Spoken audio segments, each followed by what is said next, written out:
Perfect. Hey guys, welcome back with another student success story. Milan Tech Sales here from Break Into Tech. So today I'm going to be interviewing Danny, who's our most recent student success story from Break Into Tech. He recently landed a tech sales job. And today I'm going to be interviewing him. So if you don't know much about my background, I've worked in the tech sales industry for the last few years. Started off as an intern at Google in 2019, progressed all the way up into a role at Stability AI, and then I created a community called Break Into Tech about 2.5 years ago now with my partner to help people from non-traditional backgrounds and disprivileged backgrounds break into the tech sales industry. And today we're going to be interviewing Danny. So Danny joined the community, I think 2 months ago, and he recently landed a tech sales job. And let's kick off, brother. Let's kick off maybe with a quick background intro about you and where you're from, what you studied, and what you did prior to joining Break Into Tech. Sure, man. So, my full name is Abdullah Danni, but I'm 25 years old. I'm from the city of Bradford, originally from Sweden. So my background entails in customer service, and I've been doing that for 5 years. Okay. So initially, my situation was I've always wanted to break into tech. However, I just never had that sort of guidance apart from my cousin. And he's gone through the account executive, accounts director, director. So I've always wanted to follow in his footsteps. The only issue was I think I was just living from the paycheck from my customer service job until recently I got made, well, I got let go from my job. I think there was a switch in me that just said, you know what, I think it's time to just look and trying to break into tech, where accidentally I found break into tech. It was actually an advert on Instagram. You're looking to break into tech. And I just put my phone down for a second. I thought, is it one of them courses and this and that? I've seen it all before. I'm very skeptical, but I said to myself, Danny, just take it. It's a leap of faith. Just do it. I came in and I just thought I have to be coachable in everything I do. And the reason I joined was simply because I just wanted to get in and make no excuses now. I learned a lot of things that I didn't think I'd learn. I thought maybe you guys would just help me land a role and that's it. No, it was initially learning how to sort of call again, prospect, create your own personal brand, which is really important to recruiters. The job role I landed is a business development role at Simpro Software. So the OTE is £55,000. And I remember the very morning I got that offer, I just started breathing really heavily. And my missus, yo, are you okay? I just wept into tears for a bit because I thought, wow, it's actually fallen into. I think all the credit really goes to you guys, you, Lara, other students that have helped each other out. And that's what I love about it the most. It's not just you guys, it's also the whole community coming together and helping each other out no matter what. And amazing. Yeah. That's why I can't wait to see how else I can help another person out. That's amazing. So you basically went from working in customer service. How long were you working in customer service before you got into tech sales? So I'd say 2021, just a year after COVID, I'd say, when it was just easing off a bit. I was just looking to find any sort of role just to get my feet off the ground. That's all. So you've been working in customer service since then, and then you said you've always wanted to break into tech, but you just didn't have the support or the guidance. Tell us a little bit about that. What was that process like? I was always applying for SDR BDR roles, just blindly, and just thinking, all right, it's a numbers game. Maybe I'll get somewhere. But I think for a good few years, I must have sent over thousands of applications, and they've all said no. I've come here, and I just started getting recruiters reaching out to me, which has never happened before. Which is, I was like, wow, there must be something that's doing well. So just to go back a little bit, the role that you landed is a business development representative role at, I think you said Simpro Software. So the on-target earnings is £55,000. That's for the first year, Okay. And then what happens after you get promoted? How long does it take to get promoted? What's that process? So promotions can vary. It all depends on you. But we've had guys at Simpro Software that have become account executives within a year. So it's very real. And the OTE for them guys are like £90,000. And then where are you based? You're based in Manchester, right? I'm based in Leeds, so this role is actually based in Leeds, so it's not far from where I live. So it's really good. Perfect. So up north, right? So a lot of people, the reason I ask is because a lot of people think to get one of these high-paying tech sales jobs, you have to be based in London, you have to be based in a bigger city. Where you could make the argument that a lot of people from Break Into Tech are based outside of London, right? We had Gav, who's based in Birmingham, Mustafa Birmingham, Kevin Manchester, Pav Manchester, Musa Manchester, somewhere up north. So you can actually get a high-paying tech sales job outside of London. Obviously, the best ones are in London because that's how it works, right? But you can still do it. So your job is hybrid, not remote, right? Hybrid. And how many days a week do you have to go to the office? No, it's twice a week. That's pretty good. So with regards to making a decision to break into tech sales, why did you want to break into tech sales? What was the decision for that? I'll be 100% honest. I'm very money motivated.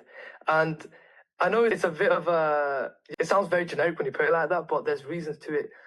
Now, I've always been blessed by my parents to have a lot of things, but now's the time where they need to retire and I need to step up. Yeah. And being in a customer service role, don't get me wrong, it was good, but you weren't getting paid like more for putting in more effort, if that makes sense. Whereas in tech sales, you're actually rewarded for putting out results that you posted onto.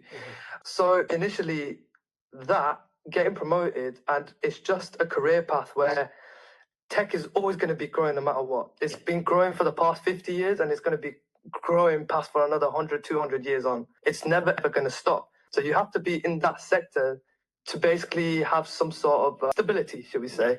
And sales, initially, a computer can tell you all the good things, but one thing that it can't do is have actual human emotional connection, which is where we come in. I totally agree. Sales, even if you think about it, even if you buy a watch, let's say you're willing to spend 2.5 to 5 grand on a watch, right?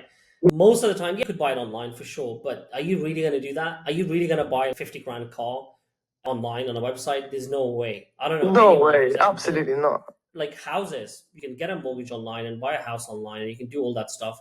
You always get a mortgage broker, you always get a real estate agent, you always get a watch guy to sell your watch. Same thing for $1 million a year software or a 50 grand a year software. Businesses can easily buy through using AI and ChatGPT and Google, but they're not going to do that. There's no way, right? It just doesn't make any sense. So sales is always going to be there, like you said. Tech is always going to be there. Now, going back to what you said about money, so obviously we're all money motivated, right? That's why we want to work in tech.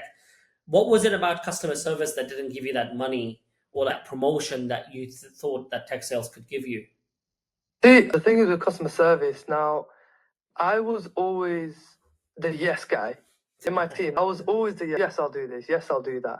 And I really wanted to become a team leader, but it's just a matter of who favors who in customer service. And I've seen it with my own eyes.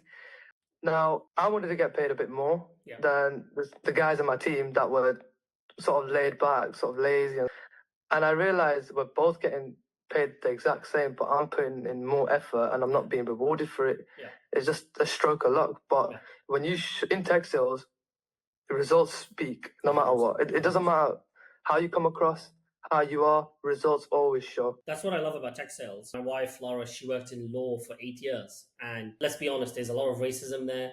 There's a lot of stuff that's not good, right? Let's just be honest. Whereas in tech sales, results speak for themselves. Sales is literally one of the only careers in the world where they don't really care what you look like or where you're from. As long as you can generate revenue, generally speaking, most of the time, 80 to 90% of the time, doesn't really matter who you are, you can get promoted. And tech sales is the best sales job anyway. So that totally makes sense. Now, talking about actually landing the job. So one of the interesting things that I saw you that very few other people were doing in Breaking into Tech was constantly posting content on LinkedIn. Now, obviously, that's one of the things that we promote, right? Post content, but no one really takes it seriously. What made you take that seriously, and what pushed you, what motivated you to keep posting content? You know what? It's because of me posting constantly why recruiters reached out to me. It's funny because I actually was reached out about this job because of I've seen you wanted to break into tech. So I had to keep going because impressions always count. And you got to keep posting no matter what. It's like how content creators are on YouTube. They got to keep posting before they make that big break or that big viral post that will 100%. Eventually help them monetize. That's how I sort of treated it. It was my bread and butter to help me land a tech sales job. Right, that's awesome. That's a huge deal, especially now. You can't just mass apply. You can't use Indeed or whatever job site that normal people use to land a job. It's very hard. So what was your main, let's talk about how many interviews did you land? How many interviews have you landed over the last 2 months, and how did you land those tech sales interviews? Oh, it was. I'm not gonna lie. It has been a lot of interviews. Well, before tech, breaking the tech, I landed zero in the past few years. But within my first few weeks, I was landing interviews. Like I kid you not, if I could show you my calendar, it was interviews with like Egress, No Before, Matter, and my calendar just filled up stage two. So don't get me wrong. The first few interviews, I absolutely fumbled. But because I was very anxious and I was very panicky. Yeah. But I think Uzma told me, she was helping me out. She said, you have to fill the first 10 interviews to start making progress. And that's what I did. I was giving it my all, refining what I needed to do, but I was always making sure that I was getting feedback from the guys that had rejected me, and amazing work to them. They did tell me what I needed to improve on, and so I couldn't believe how many interviews I was landing. I was just in awe. So before joining Break Into Tech, you said you didn't land any interviews, and then after you joined Break Into Tech, you were landing loads and loads of interviews.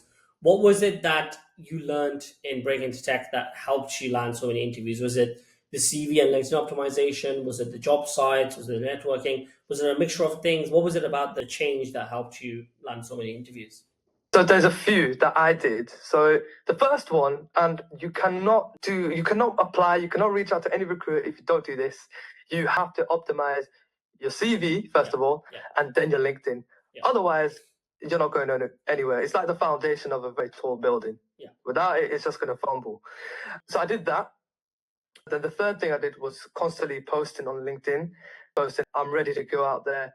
Then the fourth one was, it's sort of two in one. It's make 50 applications a day and also reaching out to at least 20 recruiters, 20 tech recruiters. Doesn't matter if they're hiring or not, you reach out to them because eventually they can create a job role just exclusively for you. Amazing. You never know.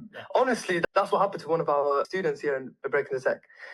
The fifth and final one is don't just rely on one job site like LinkedIn or Indeed.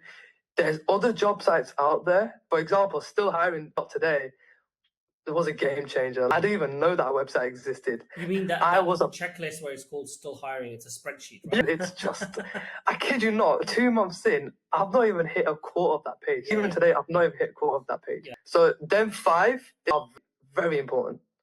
So optimizing CV, LinkedIn, posting content, mass applications every single day, networking with at least 20 people a day, and obviously using other job sites that not everyone else uses. But to be honest with you, there's a misconception that everybody uses LinkedIn jobs. That's not the case.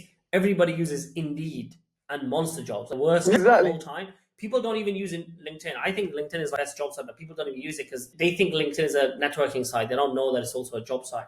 But fine. So how long did it take you to get this 55K a year OTE tech sales job? Was it 2 months? Something like that? Just less than 2 months. We're like 7 days away from it being 2 months. Let's just put it that way. So when did you join? 27th of April. And then you landed your job on the 18th? 18th of June? Yes. Wait, amazing. Was it 18th? Yeah, 18th. Amazing, perfect. So when is your start date and what are you looking forward to in terms of starting the job? What are you excited about? The boss has actually rang me after I landed the role and said, I want to take you out for lunch, man, on the 25th.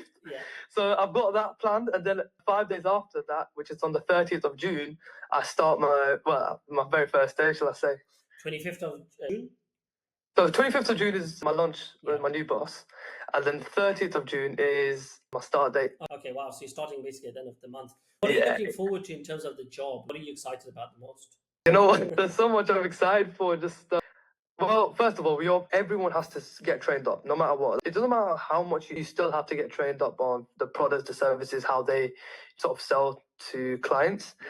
But I'm mainly more excited about the culture of the business because it's really diverse and it's a really fun environment.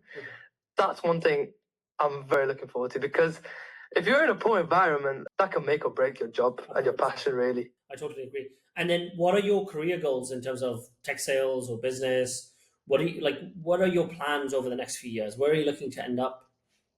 Oh, this is just a start. I'm telling you, my aim is to become an account executive and just work my way up to hopefully an even bigger role. I don't want to say too much, but all I'm saying is, guys, just I'll keep you posted on LinkedIn. That's all I'm saying. That's awesome. I love that, man. And then you also mentioned, you said your cousin was also working in tech sales. Was he the main inspiration for you to break into this industry? He's been the main inspiration for me since I was 10 years old, because I've seen him work from a company called Softcat back in 2009. And then he's gone on to, when I was 16, he went to Gartner, and Gartner are a huge tech firm. From there, he went to a company called Logic Monitor, stayed there for a year, and then came back to an even bigger role at Gartner, which is the director of Gartner in the Gulf. So I've seen how much he's progressed, and he's living proof that you put in the work in tech sales, you're going all the way. It's living. I see it on a day-to-day basis. You basically saw his life change significantly throughout. Honestly, the day, I'll never forget it. He was driving an Audi A3, I think it was a TDI 2011. Don't get me wrong, really good cars. But the day he pulled up to my school in an Audi RA, I was like, what? In my head, I'm thinking, are we rich? You know what I'm saying? But he goes, look, he said to me that day, when you grow up a bit older, right? Honestly, because I was working in retail and stuff as a student. When you grow a bit older, come talk to me. We'll have a chat. So you saw him, and obviously you saw break into tech. Now, what would you say to people that are considering breaking into tech sales? What would you tell them? What would you advise them to? You need the guidance, without a doubt. It doesn't matter how much, if you're struggling now and you don't think you need guidance, then you're never going to break in my opinion. There's like 1 in a million chance that you might, but it's such a competitive market, and it's very important you need the guidance. So I just say, just take the leap of faith. But what about people that are considering a career in tech sales, but they might be a bit shy, they might be a bit introverted, they might be like, look at these two guys, they're clearly extroverted, they can communicate well. Maybe they think they want to make money, they want to work in tech sales, but they're scared of working in tech sales. What would you tell them? In terms of, I think, if we're talking about introverts, I'm going to tell you guys something. The best guys in tech sales are the silent ones. We call them the silent assassins, and trust me, they don't say much, but on them calls, they are just killers, man. They are the top performers, and I've heard it on so many occasions, almost every day on LinkedIn. And I agree, you don't have to be the extroverted public speaking type of No, guy. you don't have to be. Absolutely no one cares not. about that. Yeah, you just need to solve a problem. There's a million different ways where you can solve a problem. You can do it in a very nice way. You can do it in a very aggressive way. Obviously, when it comes to the close, you got to close and get the job done. But from there, from the start to the end, you don't have to be that aggressive. Any final words of advice for people that are watching today with regards to tech jobs, careers, sales, money, any other words of wisdom? Well, there's 3 things. First is take the leap of faith. Second one is be persistent. Just be persistent, no matter what. There's some days where you're going to be demotivated. I don't feel like applying. I don't feel like this and that. You get rejected. You might have got to the final stage and be rejected. Just keep going every single day, man. Third of all is don't give up. That's just the number one. I'll tell you, I'll leave you guys on one thing. The people who say they can't and the people that say they can are both usually right. 100%. That's such a great quote. I totally agree. It's all about your confidence. Everything in life is about confidence and your own self-image. The way that you see yourself is what rules your life. Sorry, one last question is, what kind of training is your company going to provide you? You haven't done sales before. You've done customer service, but you haven't done sales before. What are they going to help you learn in this? 3 months of training. Oh, wow. So it's really big. So I think the first month, we're just sort of learning about the company itself and what the products and services are. Second month is how we sort of sell to the client. And then the third month would be something called Academy, where we start making the calls and get feedback from our managers. And then fourth month, where we're all in. Awesome. So 3 months of training. Actually, one final question. This is the final one. I promise. Sure. What are your sales targets? Do you know? Oh, they didn't really tell me that much, to be honest. Do you have an idea of what it could be? Is it a couple of calls a week, a couple of calls a month, or? So they said we look to aim for at least 4 meetings booked a month, but that is just the bare minimum. That the average amount someone's doing is around 10 to 12, I think, bookings a month. So that's about 2 a week. No, 4 a week. 3 to 4 a week. Fairly standard. Nothing that hard. Awesome, bro. Well, look, Danny, good luck with the job. I hope you have an amazing career It's been a pleasure to work with you. I love your energy, always positive, always happy, and always excited. Always. You're gonna kill it, man. You're gonna kill it. If I can help with anything else moving forward, please reach out. Stay in the Breaking Tech community, Always. and we would love to actually, in a couple of months down the line, bring you on to mentor some students, do a group coaching call, and teach other people. We had Hasib to do that, and we also had another student, Shadia, do that as well. So we would love to have you on as well if you're open to that. Absolutely, man. I'm ready. Awesome, bro.